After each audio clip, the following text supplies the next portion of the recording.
السلام علیکم ورحمۃ اللہ وبرکاتہ۔ 10 ایسے جھوٹ جو ہر سنی کو شیعہ کے بارے میں بتائے جاتے ہیں، چاہے وہ عام سنی ہو یا خاص سنی ہو، یعنی کسی مدرسے میں پڑھنے والا ہو، دینی تعلیم یا مذہبی گھرانے سے اس کا تعلق ہو، یا عام شخص ہو اس کا تعلق نہ بھی ہو۔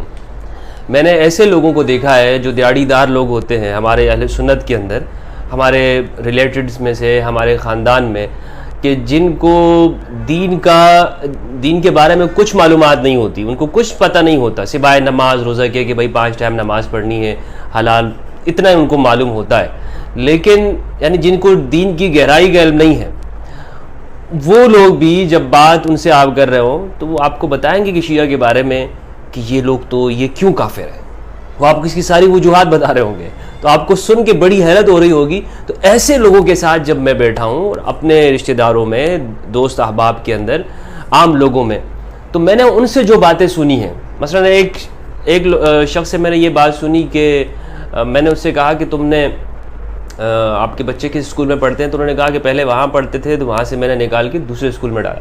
تو میں نے وجہ پوچھی کہ اس اسکول سے کیوں نکالا آپ نے؟ تو اس نے کہا کہ وہاں کے جو پرنسپل تھا نا وہ شیعہ تھا۔ تو میں نے کہا تو کیا ہوا؟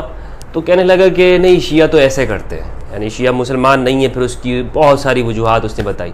میں نے کہا آپ کو کس نے بتایا؟ تو پھر اس نے کہا کہ ہمارے گھر میں جو قاری صاحب آتے ہیں تو قاری صاحب نے بتایا کہ جی یہ مسلمان نہیں ہوتے، تو اس طرح میں نے نکال دیا۔ تو یہ جو ساری وہ باتیں ہیں، ان میں اٹھنے بیٹھنے کے بعد لوگوں میں جو عام لوگوں کے دماغ میں بھری جاتی ہیں، اور یہ وہ چیزیں ہیں جس سے ہم خود بھی گزرے ہیں اور ہمیں بھی بتائی جاتی رہی ہیں۔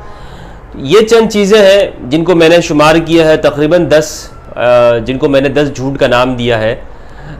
یہ 10 بہانے کہہ لیں یا 10 جھوٹ کہہ لیں، یہ وہ 10 چیزیں ہیں جو عام سنی کو بتائی جاتی۔ سب سے پہلی تو یہ بات ہے، آپ کسی بھی شیعہ کے بارے میں پوچھیں گے نا سنی سے، تو وہ کہتے ہیں کہ یہ شیعہ لوگ جو ہے نا، یہ حضرت علی کو خدا مانتے ہیں، یعنی شیعہ لوگ حضرت علی کو اللہ سبحانہ و تعالیٰ سے، نبی اکرم صلی اللہ علیہ وآلہ وسلم، قرآن مجید، ہر ایک سے بڑھ کر وہ حضرت علی کو مانتے ہیں، گویا کہ حضرت علی کی پوجا کرتے ہیں معاذ اللہ۔ یہ بات بتائی جاتی ہے کہ گویا شیعہ لوگ وہ علی کو ہی سب کچھ مانتے ہیں۔ سب کچھ سے مراد کہ وہ خدا بھی مانتے ہیں، اللہ بھی مانتے ہیں، رب العالمین وغیرہ بھی۔ یہ ایک عام تصور ذہن میں بٹھایا جاتا ہے، اور ان سے پوچھیں کہ ایسا کیوں؟ تو وہ کہتے ہیں کہ جی دیکھیں ان کی ہر بات کے اندر یا علی مدد لکھا ہوتا ہے یا علی سے مدد مانگ رہے ہوتے ہیں۔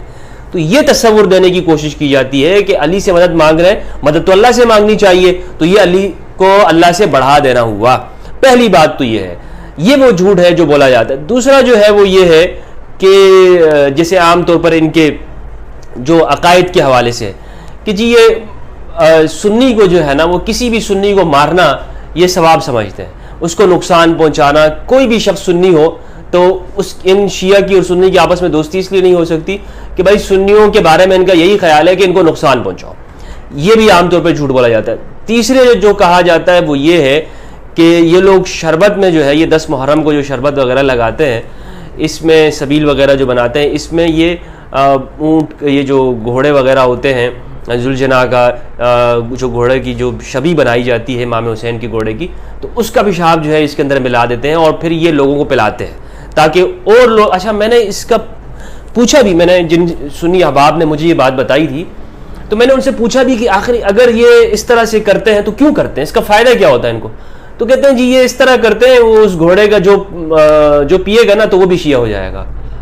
میں نے کہا یہ بڑی آسان ٹرکس ہے بھائی، یعنی صرف وہ شربت پینے سے کوئی شیعہ ہو جاتا ہے؟ تو ایک تو یہ جھوٹ یہ لوگ بولتے ہیں، پھر جب ہم نے قریب میں دیکھا تو ایسا کچھ نہیں ہے، ہم نے خود بھی پھر بنانا شروع کر دیا الحمدللہ۔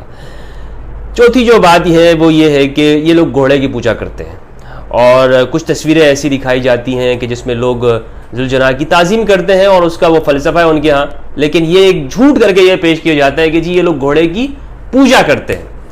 اسی طرح نمبر 5 یہ بات ہے کہ یہ لوگ صحابہ کو گالیاں دیتے ہیں۔ آپ یقین کیجئے، میں ان کے جلوسوں میں گیا، اور ابھی جو ریسنٹلی جو 10 محرم الحرام کو کراچی کے اندر عاشور کا جو پوری دنیا میں بلکہ پورے پاکستان کے اندر بڑا ایک جلوس ہوتا ہے، اس کو آپ کہہ لیں، اس کے اندر میں نے شرکت کی اس عزا کے اندر، اور میں نے اس میں تقریباً ہم 8 بجے سے آپ اندازہ لگا لیں کہ 2 بجے تک جو ٹائم بنتا ہے، 8 9 10 11 12 6 گھنٹے اس میں رہا، 5-6 گھنٹے وہاں پہ رہنے کے باوجود تپتی ہوئی دھوپ میں، اور اس تپش اس کے اندر میں نے ان لوگوں کو صرف اور صرف علی کا ذکر کرتے ہوئے ان کو سنا، اور کچھ نہیں کر رہے تھے. کسی کو گالی دینا میں نے دیکھا ہی نہیں ان کو. اور انہیں معلوم کیسے، یعنی کچھ لوگ سمجھتے ہوں گے کہ بھئی میرے سامنے نہیں کر رہے ہوں گے، وہاں پہ انہیں کون روکنے والا ہے؟ اور 1-2 بندے تو ہوتے نہیں، ہزاروں بندے ہیں. تو یہ جو کہنا ہے کہ جی صحابہ کو گالی دیتے ہیں اور یہ گالی عبادت سمجھتے ہیں، یہ بھی ایک قسم کا جھوٹ ہے. ہاں یہ بات الگ ہے کہ کچھ لوگوں کے اوپر، حضرات کے اوپر جیسے ان سے تنقید کرنا یا نہ ماننا، وہ ایک الگ چیز ہے، وہ اختلافی مسائل ہیں، اس پہ کوئی قرآن و حدیث نہیں ہے. یعنی کوئی مطلب ایسی چیز نہیں ہے کہ ہم کہیں کہ اختلاف نہیں کیا جا سکتا یا ان کے حوالے سے تنقید نہیں کی جا سکتی. لیکن گالی دینے کا جو لفظ استعمال کیا جاتا ہے ان کے حوالے سے، یہ سراسر جھوٹ ہے جو ہمارے عام سنی لوگوں کے دماغ میں بھری جاتی ہے بات. اور یہ ساری وہ چیزیں ہیں جو نفرت کا سبب ہے. اور میں یہ بات اپنے اہل سنت کی طرف سے اس لیے کر رہا ہوں کہ جو چیزیں ہمارے ساتھ گزری وہ بات مجھے کہنے کا حق ہے. یہ تو میں نہیں کر سکتا کہ جی شیعہ کیا کرتے ہیں سنیوں کے بارے میں. یہ کام ان کے لوگوں کا ہے کہ وہ بتائیں کہ بھائی ہمارے بارے میں ان کے کیا جھوٹ بولے جاتے ہیں، اگر بولے جاتے ہیں تو یہ وہ بتائیں. ہاں میں صرف وہ بتاؤں گا کہ جو میں نے سنی ہے چیز. یہ بالکل دیانتداری نہیں ہوگی کہ آپ مجھ سے یہ بھی مطالبہ کریں کہ جی یہ بھی بتاؤں کہ شیعہ ہمارے بارے میں کیا جھوٹ بولتے ہیں. بھائی بولتے ہوں گے اگر کسی نے بولا ہے، لیکن ہمارے ذہنوں میں جو تھا، یہ ہماری سوسائٹی اور معاشرے کے اندر اہل السنہ کے اندر جو کچھ کہا جاتا ہے، تو میں نے آج وہ یہ بیان کر رہا ہوں. اسی طرح یہ کہ شام غریبہ کے اندر یہ لوگ بتی بجھا کے، لائٹیں بجھا کے، مرد عورت سب مل کر جو ہے وہ سب کچھ ایسا کچھ کام بے حیائی کے کام کرتے ہیں. یہ بھی ایک جھوٹ اور من گڑت قسم کی باتیں کی جاتی ہیں، کیونکہ آج کل تو سب کچھ جو ہے وہ لائیو چل رہا ہوتا ہے. ہم نے خود لائیو دیکھا، ٹی وی کے اوپر ہر ایک بندہ دیکھ رہا ہوتا ہے. وہاں پر فوج، رینجرز اور پولیس کی ساری گاڑیاں کھڑی ہوتی ہیں، ان کی جو بھی امام بارگاہ ہوتا ہے وہاں شام غریبہ ہو رہی ہوتی ہے. تو یہ جھوٹ ایک سراسر جو ہے اس بارے میں پھیلایا گیا شام غریبہ کے حوالے سے. اسی طرح نمبر 7 ان کو، یعنی یہ ایک بہت بڑا جھوٹ، بہت بڑا. میں نے بڑے بڑے علماء جن کو کہا جاتا ہے، میں نے ان کو سنا، ان کی سپیچز، وہ چیلنج کر کے کہتے ہیں کہ جی ان کو ان کے باپ کا نام معلوم نہیں ہے.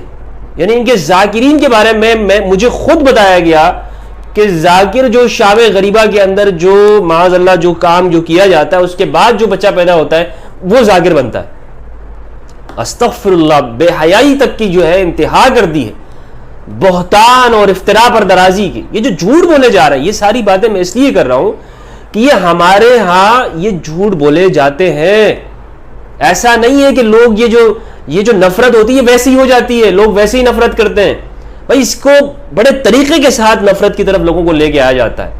اور آج ہمیں عہد کرنا ہوگا اللہ سبحانہ و تعالیٰ سے کہ ہم کسی کی بات کو سن کر اندھا دھند اس کے اوپر عمل نہیں کریں گے کہ جی ہمارے مولوی صاحب نے بتا دیا، قاری صاحب نے بتا دیا، مولوی صاحب نے، اور ہم اس کے اوپر اندھا دھند عمل کریں گے کہ شیعہ ایسے یہ کام کرتے ہیں. نہیں، اللہ سے ہم نے وعدہ کرنا ہے، اللہ ہم نے تجھے جواب دینا ہے، پروردگار تجھے جواب دینا ہے. کچھ لوگ یہ کہیں گے کہ جی مفتی ہمدرد تو شیعہ ہے. یار اگر مجھے شیعہ ہونا ہوتا تو آپ مجھے روک سکتے تھے، منع کر سکتے ہو. میں دیوبندی ہوا، دیوبند کے مدرسے میں پڑھا، بریلوی ہوا، آپ سے پوچھ کر ہوا. میں اگر میرے شیعہ ہونا ہوتا یا میں شیعہ ہوتا تو میں سیاہ لباس پہن کر کسی مجلس کیوں نہ پڑھ رہا ہوتا. مجلس پڑھنا ویسے کوئی شیعہ ہونے کی علامت نہیں ہے، لیکن میں جا کے چھری چاقو لے کے ماتم کیوں نہ کرتا بھائی اگر میں شیعہ ہوتا. آپ روک سکتے ہیں مجھے شیعہ ہونے سے؟ اب میں آپ سے صحیح بات بتا رہا ہوں، خدا کی قسم جس دن میرا دل مطمئن ہوا میں اعلان کروں گا کہ میں شیعہ ہوں. اور شیعہ علی کے معنی میں نہیں، جو مروج شیعہ ہے، فقہ جعفریہ جس کو کہتے ہیں، میں اعلان کر دوں گا. کیا میں آپ سے خوف کھاتا ہوں؟ اتنی باتیں کرتے ہوئے آپ سے نہیں ڈرا، میں تکفیریوں سے نہیں خوف کھایا میں نے، لیکن میں کیا اس بات سے خوف کھا جاؤں گا کہ دنیا کیا کہے گی کہ جی میں شیعہ ہوں کہ نہیں ہوں. جس دن میں نے اعلان کرنا ہوا نا، میں کہہ دوں گا کہ میں شیعہ ہوں. لیکن جب میں ہوں نہیں تو مجھے آپ کی باتوں کا فرق نہیں، اور نوٹس بھی نہیں لیتا ہوں میں آپ کی باتوں کا. تو یہ مطلب یہ جو ساری جو باتیں کی جاتی ہیں یہ سراسر جھوٹ ہے، یہ سراسر جھوٹ ہے. اسی طرح کہتے ہیں کہ جی یہ لوگ تقیہ کرتے ہیں. اب تقیہ جو ہے ایک اصطلاح ہے، یعنی تقیہ کرنا، ہمارے پاس ہم سنی بھی تقیہ کر رہے ہوتے ہیں، ایسا نہیں کہ ہم تقیہ نہیں کرتے، بہت سارے معاملات کے اندر ہم تقیہ کر رہے ہوتے ہیں.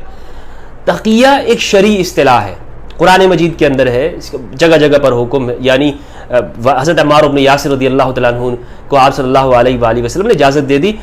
تفصیلی موضوع ہے انشاءاللہ، اس پہ میں نے الگ سے بھی ریکارڈ کیا ہوا ہے، بالکل تفصیلی. تقیہ آپ لکھیں گے اور یوٹیوب کے اوپر میرا بیان اس کے اوپر ریکارڈ موجود ہے. لیکن یہ بات کرنا کہ جی ہر بات کے اندر تقیہ کرتے ہیں، یہ بات غلط ہے، درست، یہ جھوٹ بولا جاتا ہے. اسی طرح یہ کہ نمبر 9 جو جھوٹ ہے وہ یہ ہے، یہ لوگ ماتم اس لیے کرتے ہیں کہ انہوں نے امام حسین کو شہید کیا.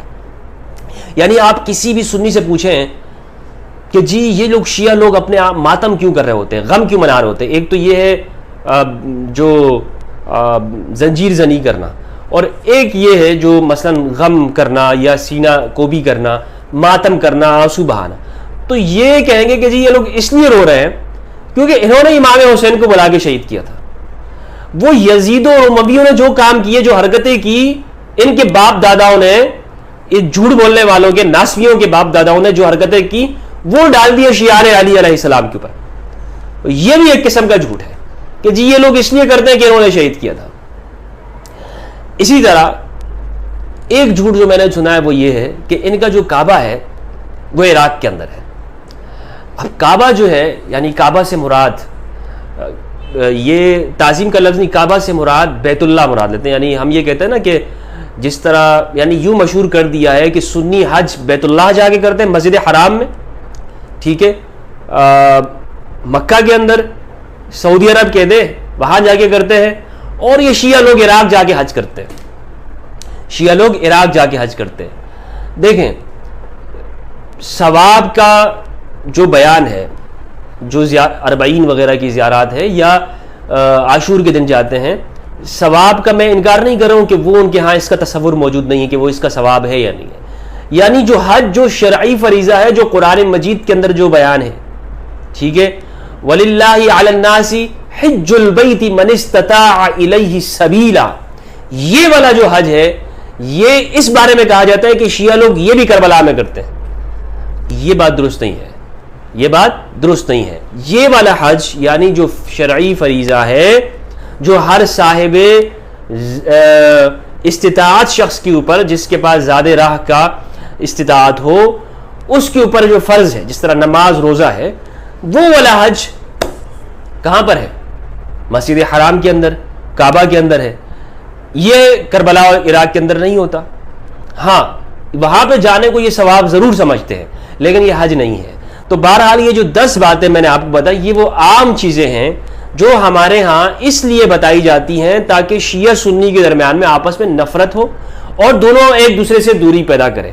اور اس میں نفرت اور انتہا پسند واعظین نے اہم کردار ادا کیا ہے.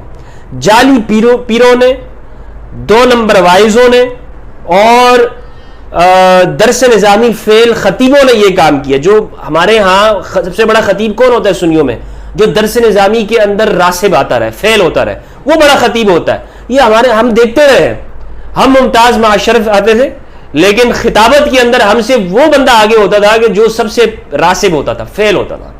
تو جو فیل خطیب ہے، انہوں نے اپنے نوٹ چھاپنے کے لیے ہمارے اہل سنت کے اندر یہ کیا کہ شیعہ کے خلاف نفرت انگیز چیزیں پھیلاتی. یہ وہ 10 باتیں. آج میں آپ سے یقین کے ساتھ کہتا ہوں کہ میرے سنی بھائیوں کے ساتھ کہ ہمیں ان چیزوں کے اوپر بھروسہ نہیں کرنا.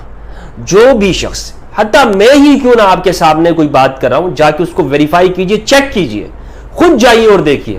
میں تو کہہ رہا ہوں اپنے سنی برادران سے، میں تو بڑے علماء سے کہہ رہا ہوں، آپ آئیے عاشور میں میرے ساتھ جائیے، میں لے کے چلتا ہوں آپ کو. شام غریبہ کے بارے میں آپ کے ذہن میں سوالات ہیں، میں آپ کو لے کے چلتا ہوں، وہاں بیٹھیں گے دونوں انشاءاللہ، دیکھیں گے، اور اگر کوئی بات ایسی نظر آئی ہم اس کو اسی طرح سے بیان کر دیں گے.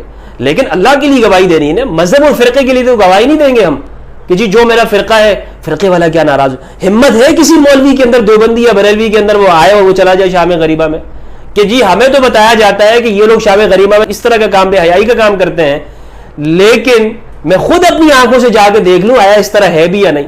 ہمت ہے کسی میں کرے اس طرح کے؟ ہمت کر کے وہ آئے.